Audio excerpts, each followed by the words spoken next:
Bientôt une industrie d'armement au Mali. Assimi Goïta a décidé de créer une industrie d'armement.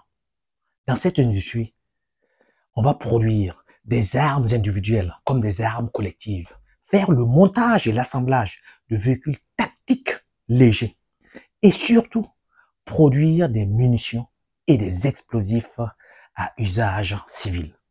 Les choses sont en train de changer. Assimi Goïta, on dirait qu'il a une longueur d'avance sur les coups. Il est en train de frapper à l'avance. En vue de consolider les acquis opérationnels de 2024 et envisager d'autres succès, le processus d'équipement des forces armées et de sécurité se perfectionnera en 2025 avec la mise en place d'une industrie militaire. Nous travaillons activement à l'installation d'usines d'armement avec des unités d'assemblage d'armes individuelles et collectives, des montages de véhicules tactiques légers, de fabrication de munitions et d'explosifs à usage civil. Parce qu'il se rend compte à un moment donné que probablement qu'il y aurait un problème de fourniture en munitions. Donc on décide de créer cette industrie d'armement. Et l'industrie d'armement sera créée. Ce qui me plaît dans ces dirigeants de cet espace AES, c'est que des dirigeants comme Assimi Goïta, Ibrahim Traoré et même Tiani, ça dit quand ils disent quelque chose, ils le font. Ça dit, ce ne sont pas les dirigeants qui vont te faire les discours politiques pour plaire ou pour rechercher des voix pour être élus. Non. Ces gars, quand ils disent qu'ils vont faire, là, ils font. Parce que quand même, une industrie d'armement, c'est vrai qu'en Afrique, il y a quelques pays qui ont des industries d'armement. Hein. Les pays qui sont en tête, c'est l'Afrique du Sud et l'Égypte. Ça, c'est vrai. Mais au Mali, à l'heure actuelle, là, une industrie d'armement sera créée. La dépendance totale envers l'extérieur doit être diminuée. Et même s'il le faut, stopper totalement. Aïe! Parce qu'avant, pour manger, il faut acheter le riz à l'extérieur. Pour cuisiner, il faut acheter l'huile à l'extérieur. Maintenant, les choses changent. Parce que quand tu observes méthodiquement ce que cet espace AES est en train de faire, à travers les différents présidents, hein, des présidents qu'on a surnommés pushistes et ainsi de suite qui sont arrivés par la force. Mais ce que je suis, ces présidents qui sont arrivés là, ont le soutien du peuple. Le peuple est derrière eux. Ces présidents sont en train de mettre des activités en place pour réduire la dépendance envers l'extérieur. Cette dépendance totale envers l'extérieur, c'est qu'ils réduisent. Assimi Goïta, quand il est arrivé, il a fait le coup d'État, il est arrivé au pouvoir, c'est vrai.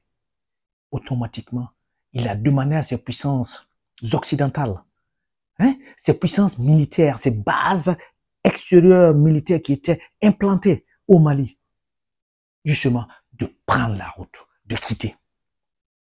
Parce que, justement, ces puissances militaires ne faisaient plus l'affaire du Mali. Ces puissances militaires qui devaient être là pour donner un coup de main au Mali, pour lutter contre le phénomène que nous connaissons tous, ce phénomène de terrorisme. Ces puissances-là, ils n'ont pas rempli le contrat. Donc, naturellement, le Mali a demandé, allez-y. Et depuis lors, en quelques années, on voit le progrès que le Mali est en train de faire. On voit ce que le Mali est en train d'abattre sur le terrain. On voit comment beaucoup de groupes terroristes sont en train de déposer les armes. Ils sont en train de revenir à la raison. Le Mali, de par la volonté de son président et le soutien de son peuple, le Mali est en train de montrer à la face du monde que le Mali peut lutter contre le terrorisme. Donc, il y a eu justement quelques accords stratégiques qui ont été signés avec toute puissance pour permettre au Mali de s'armer d'une manière digne, d'une manière justement qui puisse faire peur aux terroristes. Les Maliens se sont armés, les Maliens sont armés. Et le président même, hein, il a dit qu'il y aura encore de l'armement à venir. Parce qu'on doit pouvoir avoir des véhicules qui puissent rentrer rapidement, faire le travail et puis ressortir.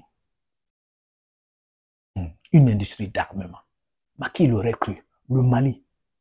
Il y a de cela 2 ans, 3 ans, si tu dis qu'une industrie d'armement pouvait être créée au Mali, tout le monde te dirait non, c'est pas possible. Et tenez-vous bien, c'est une industrie malienne, comme nous savons très bien.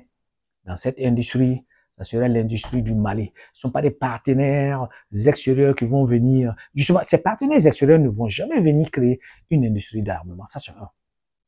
Parce que ça ne les arrange pas de permettre justement de transférer un peu cette technologie au Mali. Ça ne les arrange pas. Donc, c'est le Mali qui va mettre en place son unité de production. Et les armes vont sortir de là. L'espace AES, justement, n'aura plus à courir à gauche, à droite, faire des commandes qui peut-être peuvent durer. Des commandes d'armement qui peuvent prendre du temps. Non, en ce qui concerne les munitions, en ce qui concerne les explosifs, directement on commande au Mali. Si on veut les armes individuelles et les armes collectives, là, du Mali. Des véhicules légers, hein? Les véhicules légers tactiques qui vont rentrer sur le terrain, là, au Mali directement. On commande ça et puis ça sort. C'est de l'emploi qui sera créé. De l'emploi. Il y a toute une chaîne dans cette production. En tout cas, félicitations à Assimi Goïta. Hein?